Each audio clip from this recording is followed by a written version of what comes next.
This is a Momentum Media production.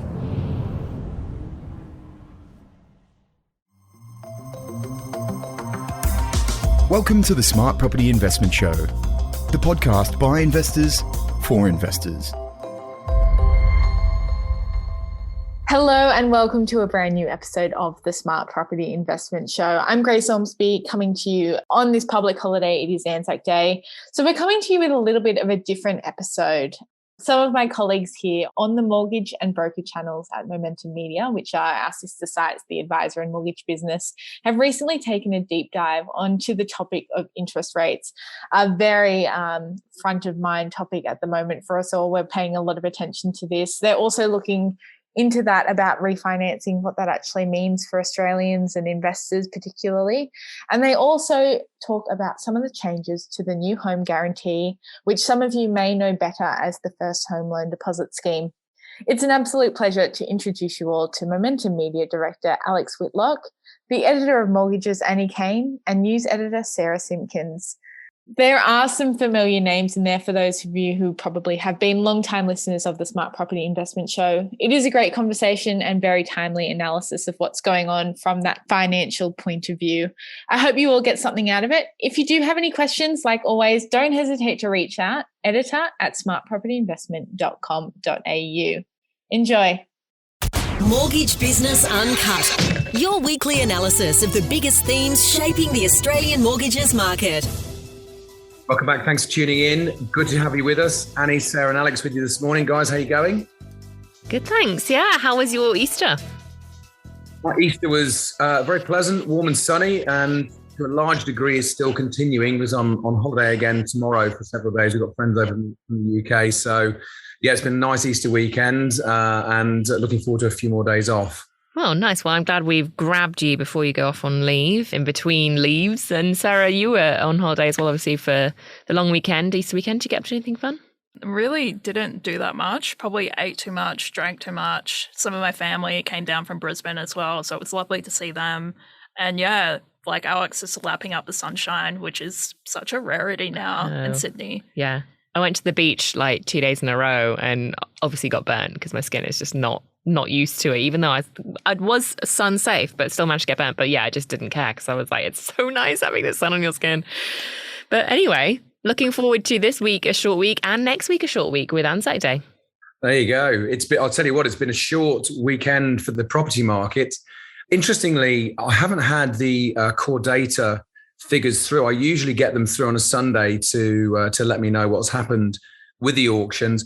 But in the run-up, it was going to be a very light weekend. So you were looking at just 956 properties up for auction this weekend. Look, it is the long weekend. It is the Easter holiday. So understandably going to be small. But that's in contrast with in excess of 4,000 the previous weekend. We're seeing auction clearance rates clearing below 70% for the previous weekend. As I said, I haven't had the clearance rate through, so I've had to scrape and cobble together a little bit of data. What I did find, Domain has Sydney auction clearance results. So bear in mind, apples and oranges with CoreLogic. But according to Domain, for Sydney, just 50% clearance rate for this weekend. So we really are seeing the property market indicatively coming off. We've seen it happening, really a build-up over the last, really over the course of this year. And there is so much happening in the background with rumbling inflation, not just here in Australia, but certainly internationally now. Huge pressure on interest rates. We've not yet seen this come to bear here in Australia, but all the signs are that mortgage rates are going to go up, and there's a fair indication they're going to go up fairly sharply. Yeah, we'll get into interest rates in a little bit, but I just want to touch on the fact that the auction's being so far down. So I think there was something like down 61% compared, or at least the scheduled ones were compared to this time last year. But bear in mind, Easter wasn't the same date. So if you actually look at the Easter week last year, they're actually up 13%. So even though Easter sort of holidays always cause a little bit of a, auctions are always down over the Easter week. They're still actually up. So I think Sydney as well, up 26% compared to last year's Easter long weekend. So still strong activity, but obviously just with the holiday period causing that bit of a softening. Plus, as I said, with Anzac next week as well, expect that this week will also be fairly quiet. Yeah, that's right. And I think you're absolutely right, Annie. It's not a matter necessarily that there is subdued auction scheduled for this weekend because of the Easter break. But you see it every single cycle. You've got vendors that have waited and waited and waited to the top of the market. They've missed the top of the market. And now, of course, this is why we saw, record auctions the previous weekend. So you've got a lot of vendors that are still looking to get their properties on the market. It's really a shortage of buyers now that's the issue. Yeah, absolutely. And, we'll continue to see this issue. I think, Sarah's been writing a bit about what's been happening overseas with different central banks. And we're seeing already everybody's eye on inflation globally, really, in developed markets, everybody looking at what actually is happening in terms of the Russian-Ukrainian war and how that's affecting things, the Chinese sanctions, how that's affecting things, and then just generally the cost of living coming out of COVID and coming back up to, sort of a new normal, then what does that look like? And I think over in New Zealand, our closest counterparts in terms of economy, they actually made some interesting moves last week. Yeah, so they actually raised their cash rate by 50 basis points to 1.5% last week, and that followed a series of increases. I think they were all 25 basis points beforehand in the months before. And so they've kind of gone from a pretty low cash rate like us to 1.5% in a matter of months. It's a pretty sharp increase. I think the Canadian Reserve Bank also raised their cash rate last week as well. So like you're saying, all of these developed nations are kind of looking around them at inflation and the cost of petrol and other things going up and kind of panicking and making a move. Yeah. And I think for New Zealand, that's the fourth consecutive rise they've had in the country's cash rate. So, we're not quite there yet. We haven't started our rate hiking cycle. But as we mentioned last week, the majors suggesting that's going to start from around June and then looking at consecutive hikes as we go through this year. It's also been a long time since New Zealand has bumped rates up by 50 basis points. It's important to note as well. I think 20 years is the 22 years, yeah. Something in that region. So it's not just the fact that there've been these consecutive rate rises, the fact that there's been this big bump up. Australia really needs to take note. It will come to bear here. We're on such low rates here still, 10 basis points, unheard of levels of, for the RBA to set the cash rate. So it's going to go up and it's going to go up sharply. Whether that all happens in 50 basis point bumps or whether it happens with a series of 25 basis point bumps, again, it'll be interesting to see whether the first rise is just that 15 basis points to get it back on the traditional sort of 0.25%. But we'll see. It's going to come. Look, all eyes are really on June once the election's out of the way. Yeah, exactly. And as most people sort of, the economists are saying, suggesting 15 basis points in June, then maybe looking at 25, July and August, another one in November, another one at the end of the year. So we really watch this space to see what happens here in Australia. But all eyes at the moment are on the central banks and over in America as well. I mean, we heard Federal Reserve Bank of St. Louis President James Bullard say that central bank needs to move rates around 3.5% this year in America. And he's suggesting, they might not even rule out 75 basis point increases. Now, that isn't what he's saying would be the likely case or the normal base scenario, but he's like, that isn't being ruled out, still looking at that. So if they do, 75 basis points, a whopper of an interest rate change for mortgages over in America. But I think, again, this whole issue with inflation being the real sort of lever here that people are trying to mitigate. Interesting times ahead, and there's going to be a lot of activity as rates start to go up in the home loan market. People looking to scrambling to get a better rate. Look, we'll take a quick break there, and we'll pick that up when we come back. Creating wealth through property investing starts with getting the right finance in place. At Finney Mortgages, our brokers specialise in investment loans. We know the ropes to get even the most complex deals approved fast. With access to over 50 lenders, we have the know-how and connections to get better rates, improve cash flow, and release equity fast. So if you're looking for a mortgage broker that gets property investment, book in a call with a Finney broker now. Head to finny.com.au, that's FINNI.com.au today. Welcome back. Great to have you with us. Interest rates look like they'll be on the move here in Australia fairly soon. We're going to see a lot of activity. In fact, we probably are seeing activity already with fixed rates have been moving for some time. Borrowers are now starting to panic and starting to sweat on the rates that they're paying. We're going to see movements in refinancing. Yeah, absolutely. And already starting to see that. I actually had a conversation with some brokers last week for our sister title, The Advisor, and they were really talking about the fact that they're having some real issues at the moment refinancing their clients. So it seems, we've always had this sort of channel conflict between the broker channel and lenders with a branch presence. There's always been this challenge of, how you manage both those routes and ensure that there's an even playing field. And a lot of the time, that's not really necessarily being met. But what's happening at the moment, according to a lot of brokers, is that when they're actually, repricing their clients, they're trying to get them a better rate. They're going to their lender and saying, what's the best offer you can give us?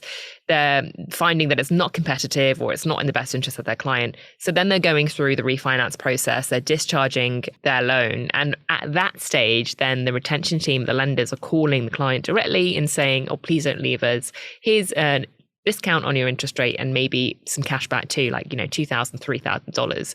So that's really turning a lot of clients' heads where they're going, oh, well, why would I move lender if I don't have to, if I can get this $2,000 cash, I get this better interest rate, and kind of also looking at their broker like, well, why didn't you get me that deal in the first place? And the brokers are saying, we did try, we talked to the BDMs or we used their calculator, we asked for their best offer and then just not giving it to us. Obviously, retention teams have their own discretionary levers they can pull to get them a better rate.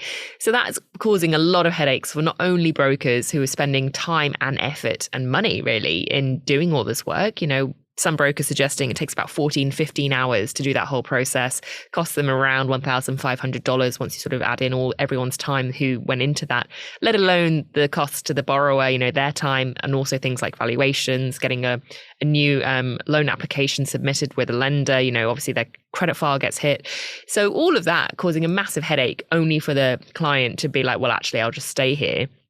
So that's a lot of brokers saying, this is really happening because it's so competitive at the moment and people are really, the banks particularly, their net interest margin are so low. They're really trying to hold on to their mortgage clients and offering them deals that they're not just providing to the broker channel, which has been causing a lot of outrage. I think it depends. I think for brokers, you've got to look really, really carefully when there is a refinancing deal. And of course, brokers will look and see what published rates there are. I think there are going to be instances where the banks and other lenders will tell a broker one thing and then tell the borrower another thing. But I think just to try and safeguard, I think the brokers are going to have to look at going to the lender and push really hard to get that discounted rate to start with, assuming you're not refinancing to release equity or to for a new transaction. At the very least, to push and save a lot of time and effort by moving a customer elsewhere to really try and push to get that discounted rate to start with. Yeah, and I think that is the issue, is that they're saying, brokers are sort of saying, well, we don't have any problem with them offering them a better rate. It's our client at the end of the day, they're getting them a better deal. That's what we wanted in the first place. So they're like, brilliant that they're actually coming to the table, but could they not have done that when we actually requested it, 4 days earlier or something? So I think for them, it's causing a lot of headaches, and they're sort of saying, we're not asking for the world here. We're just asking for an even playing field when we ask for something to be done, that it actually is done, because it's causing, a lot of bitterness, I think, in the channel. A lot of brokers thinking, well, why would I even use this lender anymore if they're going to be doing this, if they're going to be undermining me and causing my client, a lot of time and effort waste as well, then why would we use them? So a lot of brokers sort of just saying, we're just asking for them to be upfront with what they're doing and be able to save us time so we're not having to chase our tails. Both the associations I've talked to them last week about, what's been going on here and what they've been doing, and they're both across it.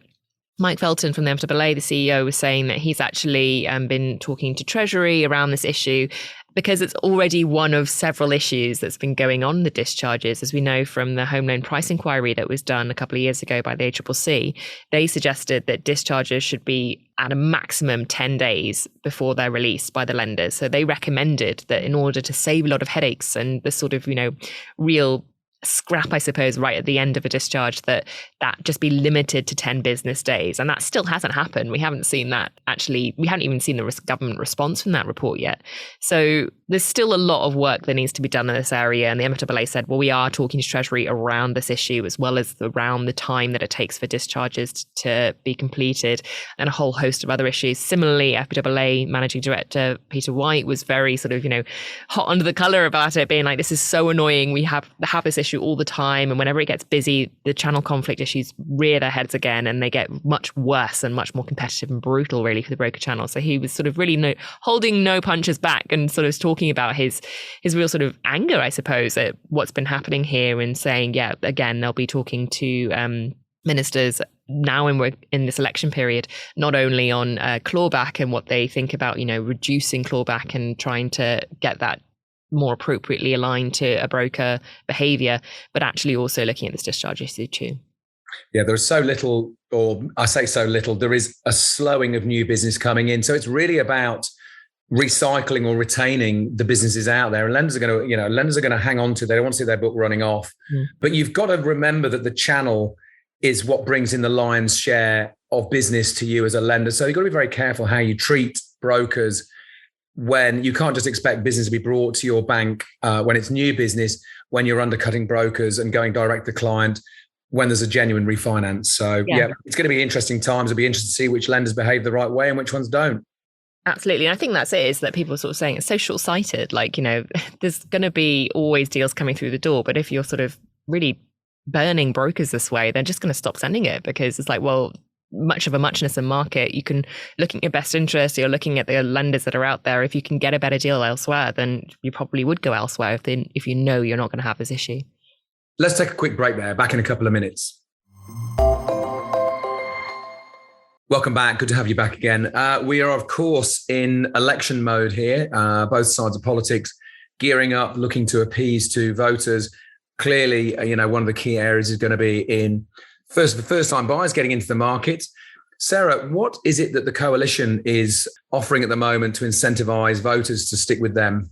Yeah, so over the weekend, they announced these new changes to the home guarantee schemes. Brokers will know that these schemes that have been running for a couple of years now, I think, from the government, allow buyers to purchase a home with a deposit as small as 5%, while they will guarantee the remaining 15% of the property price for the deposit. So it allows the buyer to have that small deposit and to skip lender's mortgage insurance. And yeah, over the weekend, they've decided to raise the property price caps that you can purchase a home with under this scheme. So it's basically happened across all of the regions.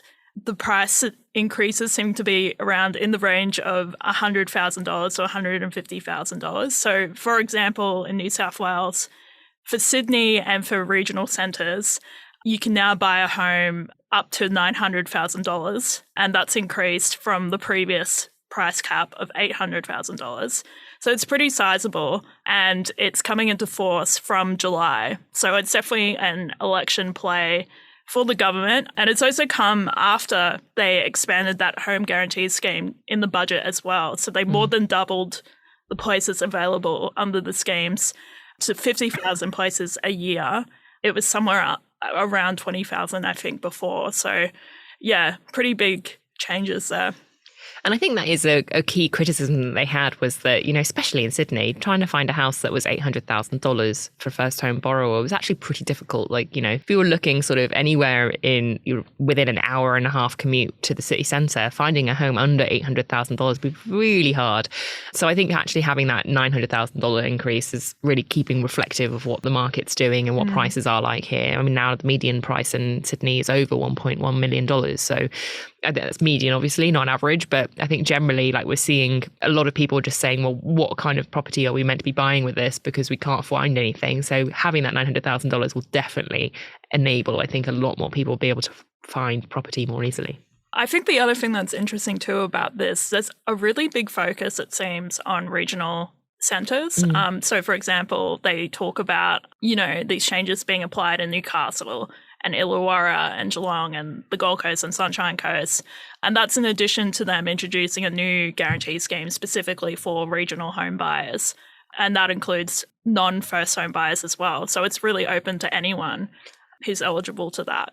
And I think, again, that comes down to the fact that the regional centres, the larger regional towns, have just done so well over COVID. Geelong, as you say there, and Newcastle and Sydney, like, gosh, that price increases up there. I mean, they're starting to cool down now, but Newcastle's become like a real hotspot for property. And I think seeing it, in Queensland, you've got like Byron Bay, obviously, and the Sunshine Coast all doing really, really well as well. So I think just seeing those regional centres kind of have a bit more of an increase too will benefit all the people flocking up there.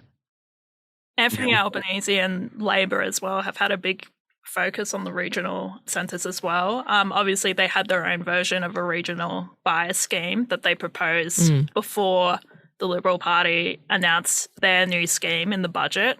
So yeah, that's obviously a really big focus for the election as well.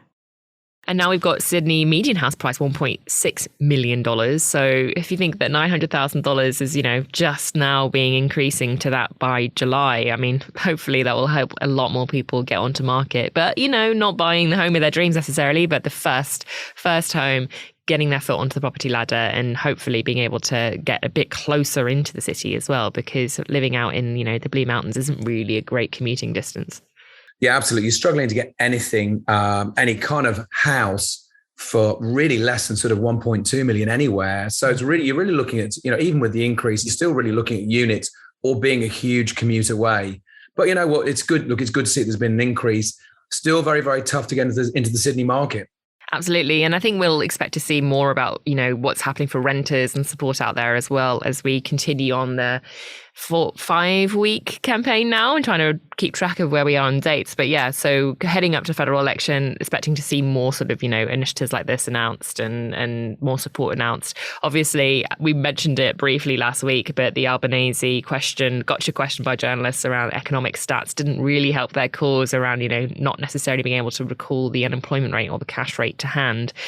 He has been well briefed, though, since then. So he, now obviously knows what those stats are. But I think, again, a lot of focus on affordability and what the unemployment rate is doing, what the cash rate is doing, and making sure that people can actually access property, can access shelter, are able to afford the rising cost of, petrol and food, and really trying to manage that. And whether or not, he can recall stats off the top of his head, I think doesn't necessarily impact that many people when it comes to, well, can I actually afford to rent my house? Can I afford to buy a house? Those are the key concerns for people. So we are seeing a lot more commentary coming from the political parties around affordability and expect to see more in the coming weeks. It's going to be very interesting to see what happens to prices, because this particular change in the market cycle is very different to anything we've seen before. Of course, we know that sort of price rises and price cooling is cyclical, but you've got this real inflection point where you've had this huge surge in property prices fueled by a number of factors,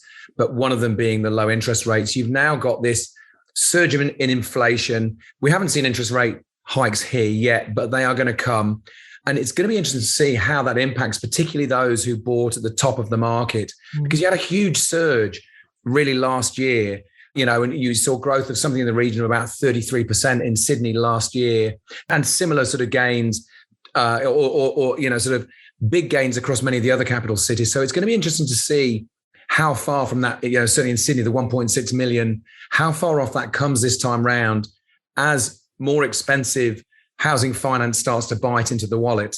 Yeah, for sure. We'll keep our eye on it. And obviously, all of the major movements we'll be reporting on Mortgage Business and our sister title, The Advisor, as well, focusing on the broker channel. But, talking about broker channel and getting out in market and delivering key insights, next week we'll be starting our Better Business Summit as we kick off in Queensland at the Sofitel on the 28th of April. So really looking forward to heading up to QLD and doing the Better Business Summit and the Better Business Awards in the evening as well.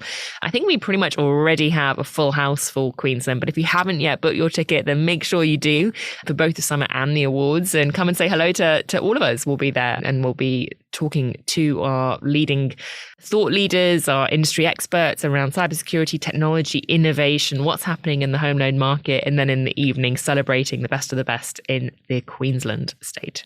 It's going to be a very different pace and a heartbeat to the Better Business Summit. It's been an absolute standout for the broker channel for so many years now. We've really changed things up this year. It is going to have a very, very different feel to it. Short, punchy paced sessions, very, very few breaks, running all the way through. Brokers can dip in and dip out as they choose. So it's going to have a real heartbeat to it this time round, and some fantastic speakers, very focused on technology, as you say, Annie, cybersecurity, and a host of other things. So do come up. If you haven't been to Better Business Summit for a few years, or if you've never attended, do come up and check it out.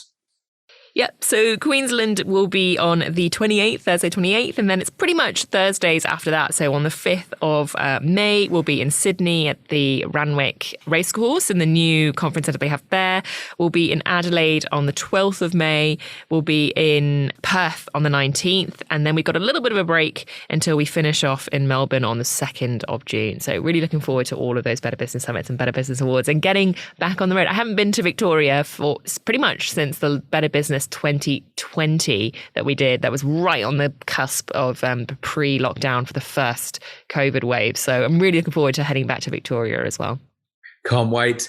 Look forward to catching up with everyone when we're on the road. Guys, thanks very much today. For everyone else, thanks so much for tuning in. I hope you have a fantastic week. Don't forget, check out all the latest news. It's always there on mortgagebusiness.com.au, and indeed all the podcasts running back for years and years and years. Have a great week. The information featured in this podcast is general in nature and does not take into consideration your financial situation or individual needs and should not be relied upon. Before making any investment, insurance, tax, property or financial planning decision, you should consult a licensed professional who can advise whether your decision is appropriate for you. Guests appearing on this podcast may have a commercial relationship with the companies mentioned.